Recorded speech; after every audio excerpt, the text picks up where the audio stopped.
Let's keep that round of applause going for me.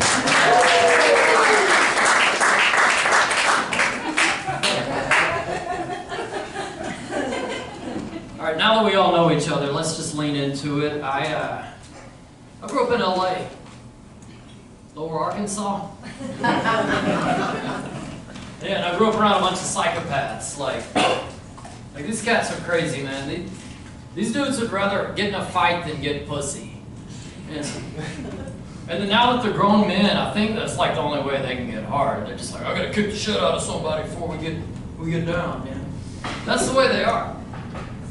But when we were teenagers, like, you know, I was a cocky little skinny shit, and I'd pop off to anybody because I knew I had these big gorillas watching my back. And it was awesome. Until one night, we're 17, I'm with my buddy Stu Baby, and we're gonna go visit some people, visit these girls. We're in our car, we're driving.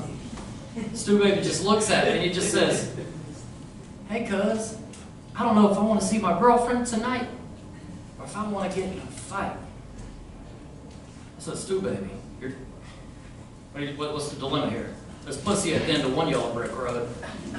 The other one's just me in the corner going, don't get hit, don't get hit, don't get hit, don't get hit. And that's all it was.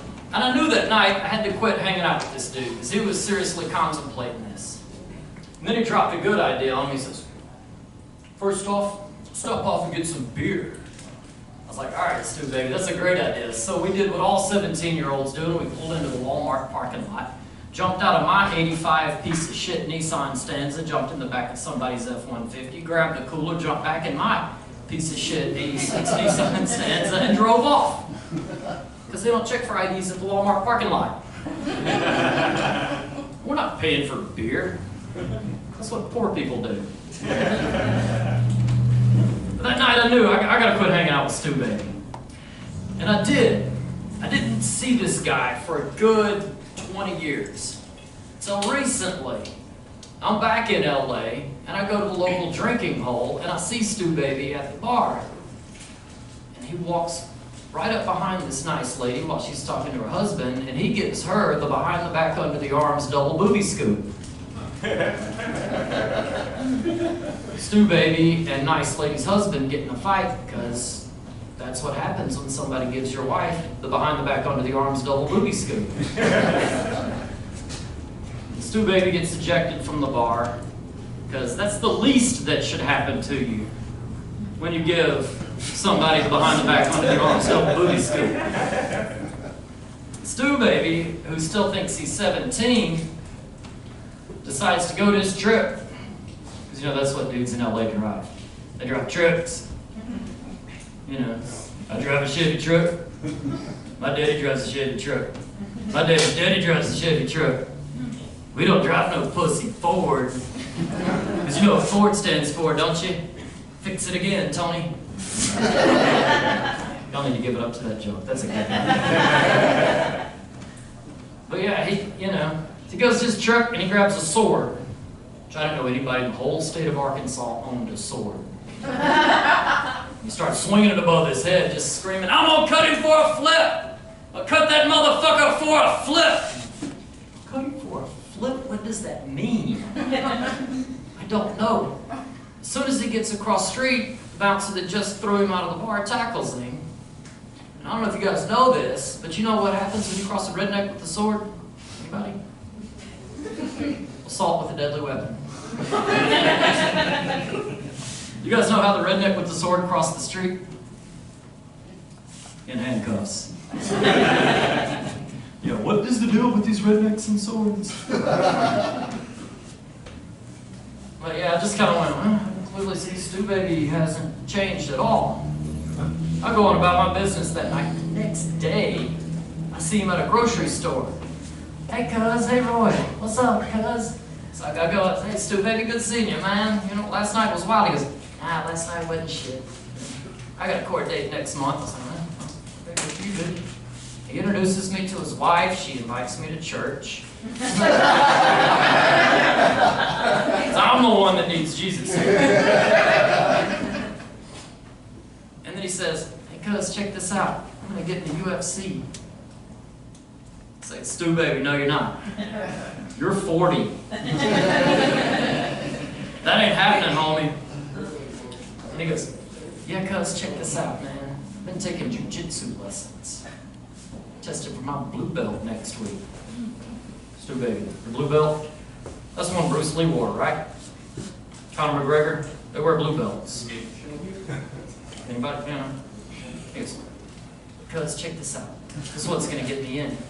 Pulls out a little bottle out of his pocket. I said, Stu, baby, dude, are you taking steroids so you can roll in a gym with 20-year-olds? Dude, you're too old to get in the UFC. That shit ain't happening. And on the off chance you do, you're never gonna pass Dana White's piss test. If you have these illusions of grandeur, why don't you just go to tiny bars in downtown Tucson and tell dick jokes like a decent Christian? But that's my friend Stu, baby, man. That's the world I grew up in. And then people look at me like, boy, why are you so crazy? I said, well, this is my childhood friend. These are my people. And I'm not really any different than these guys. Like, I still do the same stupid shit. Like, let's get real personal here. I recently had a Chasing Amy moment. I mean, I didn't try to flip a lesbian. Like, that's a losing battle. But I did severely injure myself eating pussy. Fellas, I don't know how y'all eat pussy. But when I eat pussy, I go down there with the #2 pencil and graphic paper and start drawing spreadsheets. That's how I eat pussy. I mean, I just embarrassed the shit out of my girlfriend. I go down there with a snorkel just so I can breathe a little bit longer. That's how I eat pussy. I mean, when I'm done eating pussy, it constitutes a high five. Fellas, if you didn't laugh at that joke, you need to step your game up. If your old lady's doing this, you should be taking notes. But I'm down on the artichoke of the monkey doing what I do.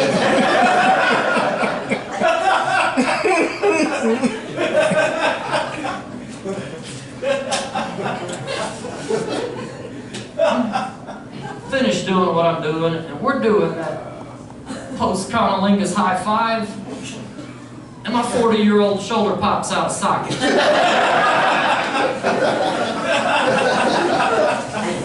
Happens. But this is not the first time my shoulders popped out of socket. The first time was about 6 months prior to that, while I was wrestling with my 10-year-old nephew. That's something a 40-year-old should be doing. Shoulder comes out of socket, and I go to the ER. While I'm at the ER, the doctor shows me this little exercise dude that puts my shoulder back in place, and then he shoots me up with fentanyl. Let me tell you about fentanyl.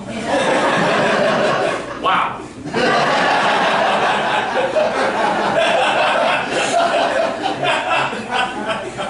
I know how that drug goes out of hand, man. I get it.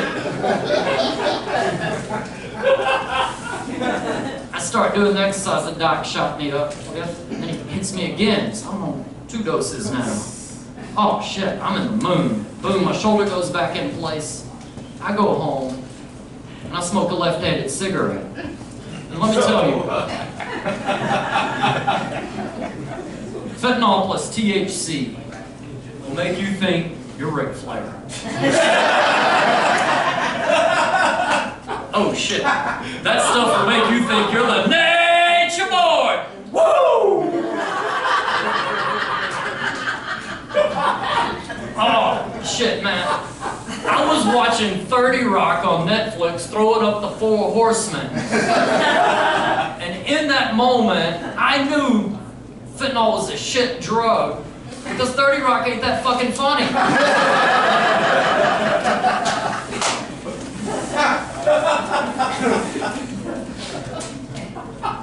But let's fast forward back 6 months. I'm with my lady.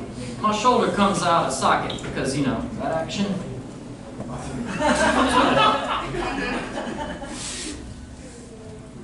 And I think, like, of course you don't have fentanyl. We don't do those kind of drugs.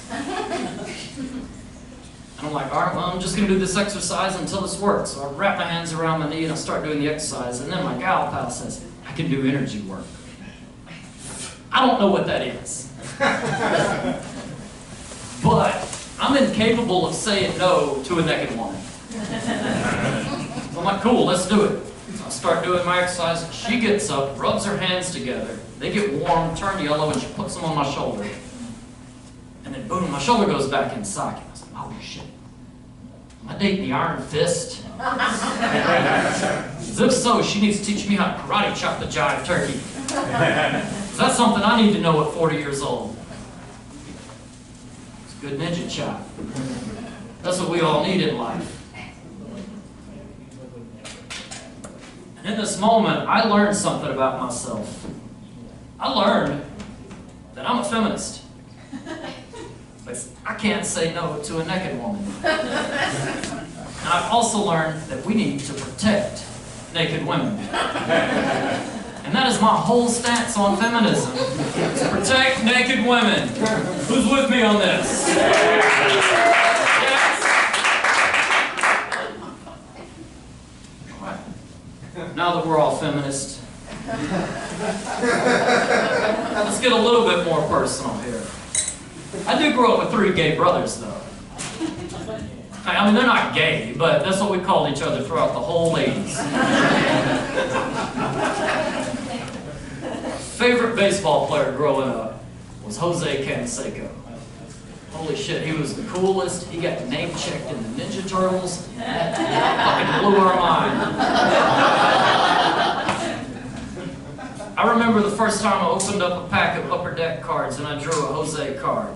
I immediately ran over to my brother. I was like, Steven, dude, check out. I got a Jose. That's how you spell his name. There's no H. Yeah, fucking Arkansas public schools. They didn't teach us Spanish. Or English. And now let's fast forward to 2021. Jose Canseco is still my favorite baseball player. Because he is my second favorite person on Twitter. Recently, my man twatted out.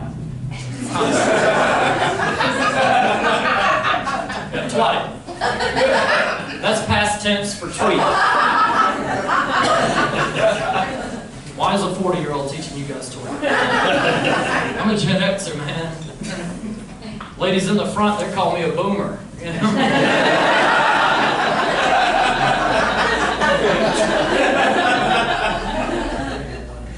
But this is the way Twitter works. You twat a queef to your Twitter. You ought to know you're getting a grammar lesson from somebody from Arkansas, didn't you? But I'm looking at the queef my twig got twatted, and it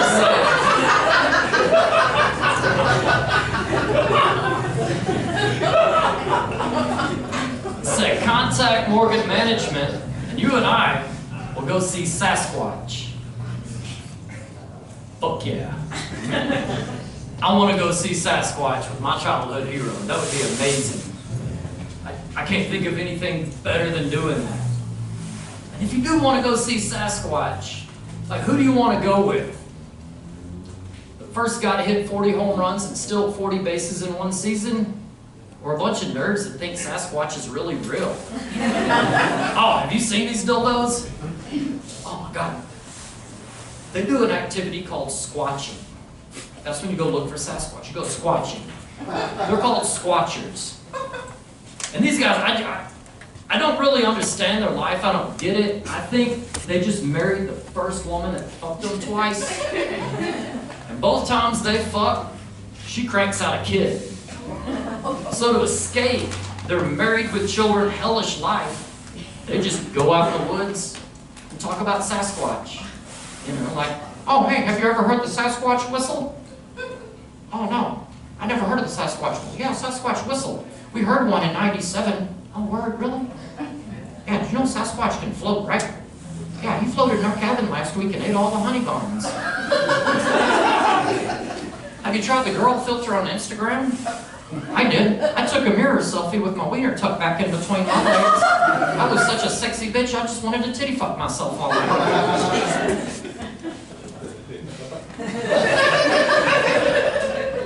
You want to go out in the woods and look for Sasquatch with those dildos? Now let's pretend, hypothetically, Sasquatch is real. Now, we're all on the same page. Sasquatch is real. I'm going to look out for your safety here. Who do you want to be in the woods with? Nerdy Al Bundy? Or a large Cuban that did a lot of steroids in the 90s and knows how to swing a baseball bat? Who do you want to be in the woods with? And I'm not talking about the guy in the 90s did steroids and cried like a bitch in front of Congress, that freckled fuck, I didn't do steroids. Not the one that did all the steroids, wrote a book and told us all about it. That guy. That's who I'm talking about. Oh shit, we got booty call tonight. Good for you. All right. But you gotta think about this a little bit. You know, what's the way to go in life? And that's the million-dollar question. But as I'm pondering this, I scroll down Jose's Twitter feed a little bit more, and it says, contact Morgan Management, and you and I will see Sasquatch and aliens. And then I get really excited. Because Jose don't want to go squatching. He just wants to go out in the woods and do mushrooms. That's the only way this skinny guinea knows how to see Sasquatch and aliens. And then I'm thinking about this a little bit longer, and he's still in good shape. I met the dude last year. Like, dude's still in shape. He's still a good athlete. You don't want to do a bunch of drugs, you know? So I'm thinking about this. I'm looking at the queef he twatted, and it says Sasquatch and aliens, aliens and Sasquatch, Einhorn and Finkel, Finkel and Einhorn. Oh, God damn it. Sasquatch and alien is just code for Jose Canseco's dick and balls. Wouldn't it be cheaper just about Louis C.K. tickets? That's the world we live in, man. It's crazy. And this is what I do, you know, since I retired from my old day job. This is my life, and it consumes my life. And, you know, it takes me to some crazy places, and I meet some wild people. I remember one day, I'm in Fargo, North Dakota. This dude just comes up to me and my buddy Dustin, and he just looks me dead in the eyes, and he says, hey, you like getting your dick sucked? Because I'm good at it. I said, yes, but no thanks.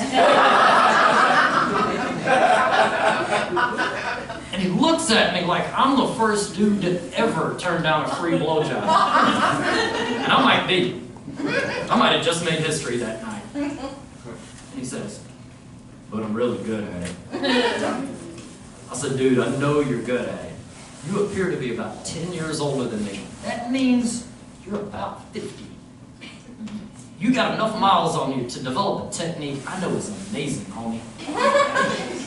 You know how much teeth to use and when to use them. I'm not doubting your head game. They're having a lot of fun on this end of the house.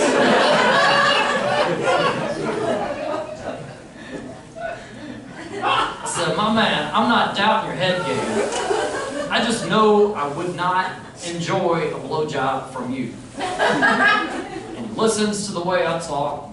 He deduces that I'm from LA. And he says, what are you, some kind of homophobe? I said, no, dude, I'm not a homophobe. Quite the obvious, man. I'm homo-envious. Motherfucker, I wish I was gay. That would be awesome. And he's like, what do you mean? And I said, you know, a gay couple can fuck all they want. Nobody gets pregnant. The shit, the stress that would come out of my life. Amazing. I said, dude, if I were gay, I would be $1,200 richer right now today. Because I'd have paid for 2 less abortions. I'm a Southern gentleman. I'll pick up the tab. My mother raised me right. And he's like, are you sure about all that? I went, yeah, dude. You know what a gay couple can do? Like, one of them can bend over. The other one can take his dick, pull it back in between his legs, and they can do it butt to butt. He says, dude, we really don't do that. I went, I know, I just made up that stupid word.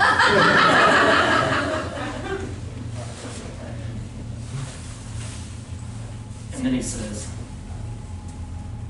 but hey man, I'm really good at sucking dick. How do you know you wouldn't enjoy it from me? I looked at him, I said, my man, you have facial hair. And that can't feel good down there. Right, thank you. Vindication.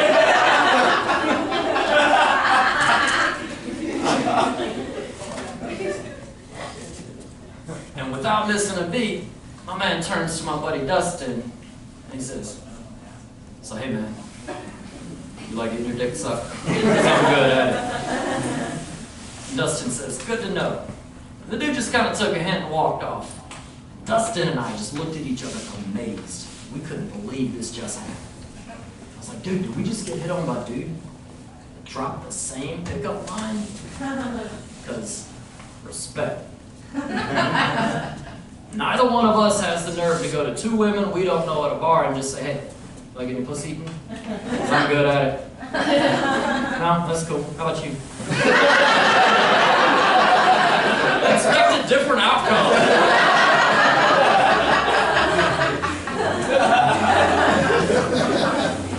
But that's the life we live, man. That's road comic life, you know? That's kind of the shit that goes on, and somehow I just like washed up here in Tucson. And I don't really know how that happened, but I remember one night, man, I was sleeping about 2 o'clock in the morning, and I got that welcome to Tucson, you know, I'm sure everybody here's got, you know, it just sounds like, Sheriff's Department! Oh, shit. Wonder what this guy wants. I bet he wants to know if I paid that speeding ticket.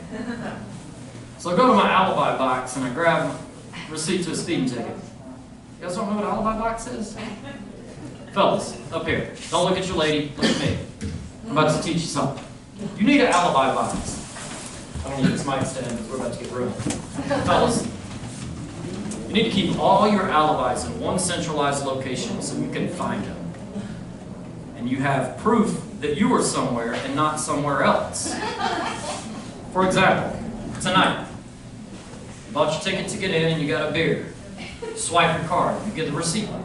Have them print the receipt, because that's timestamp proof. You were here at Tucson Improv Movement, and you weren't at that bitch's house. So when you come home, you were at that bitch's house, weren't you? No, it was at Tucson Improv Movement, right here. It's in the alibi box. What she doesn't know is that bitch was also at Tucson Improv Movement. But there's no proof to that. Alibi box, guys. Get one. Get on it. I go to mine and I grab a receipt to a speeding ticket. That's also a timestamp proof that I'm a good citizen sometimes. And I go to the cop, answer the door, and as I'm answering the door, I have this fantasy about being on my favorite TV show, Cops. Oh, if I see those cops cameras in the middle of the night, I'm taking off my shirt and I'm running. So I'm a struggling comic. I could use the TV credits. You know, you pull up my IMDb page in this fantasy world I'm talking about, and it's going to say Lee Reynolds, Cops. Skinny guy gets tackled by Pima County Sheriff. And I'm on my way to Hollywood, son. It's happening. I answer the door, no cops, cameras, just the deputy. I said, Deputy, pay my speeding ticket. Here it is, Brian. He says, Mr. Reynolds, it's 2 o'clock in the morning. I don't care about a traffic violation. Right, I'm stupid. What's up? He said, there's a missing 13-year-old girl. Have you seen her? No! And he says, we have a report that one was seen in apartment number 1048 or 1052. I said, Deputy, 1048 or 52? Not 49, 50, and 51? might want to check your intel, right? And he says, yeah. She was seen. I went, cool. This is 1062. So I know why you're a cop. He says, all right, Mr. Reynolds, you have a good night. I said, cool. I'm going back to bed, deputy. You have a good night. I'm gotta go back to bed because I got a real job. And I went back to bed and I realized I live in Tucson now. I should probably buy a gun.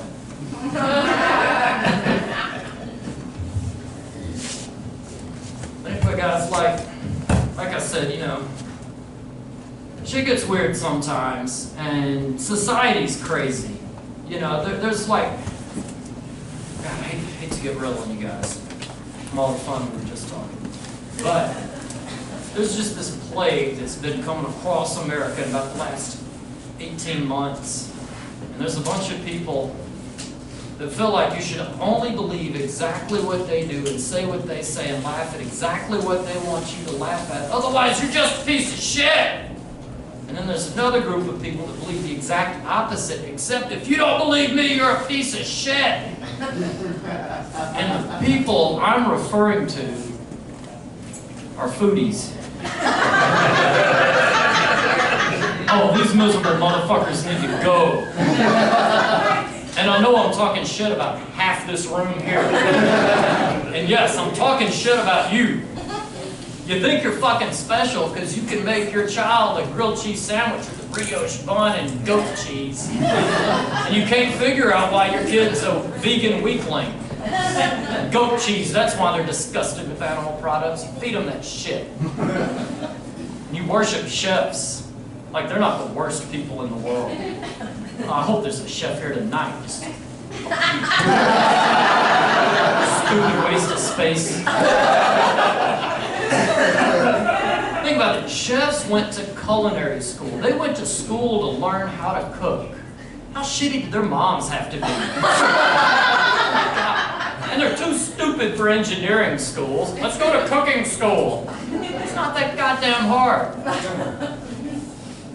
This all came ahead one night. I'm doing some day job shit, doing a little networking. I got invited to a knife fight. Oh, I got excited.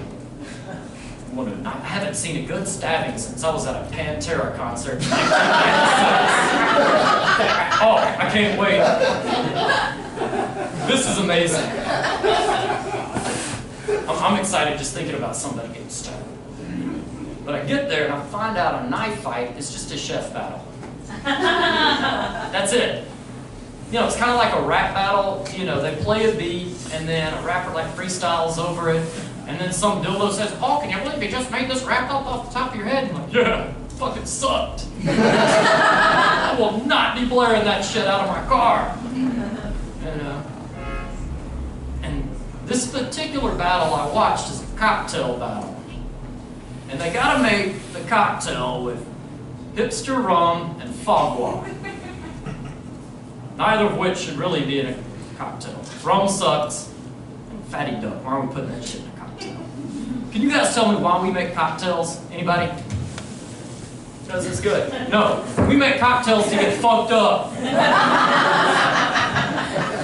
The only thing you need to know about making cocktails is 3 ingredients. Crown, Coke, and if you're a pussy, ice. Let's not overthink this, and then we can get fucked up correctly. They start making these cocktails. And then the judge, like the head douchey chef, is like, oh yes, this has a good earthy taste. Probably tastes like Sasquatch. Jose Canseco would really like this. And I'm like, earthy taste. So it tastes like dirt and shit. That's what the earth is. He's like, no, it's not. I went, God damn it. And I looked at my buddy, and I went, dude, why are you inviting me to a knife fight? Particularly one in which nobody gets stabbed! And that's the life we live, man. Well, yeah, one last quick thought before we get out of here, man. And, I'm glad to see you guys here. This has been amazing, and this has been fun. It's really good seeing you guys not wearing masks. Because I can see your faces, and it's awesome, at least just the front row. But the rest of you guys, I'm just going to imagine you're just just laughing and smiling. But, you know, the CDC recently came out and they said, if you've had your last vaccine shot, you can safely walk around without your mask. Which would imply that you can also walk around without a mask if you're a fucking liar. And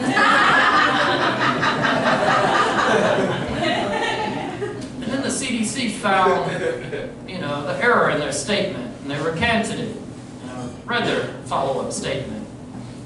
What are they going to say? What are they following this up? I read their statement and it said, your mama's a hoe, and that bitch better have my money. Hey guys, my name's Lee Reynolds. Give it up to me.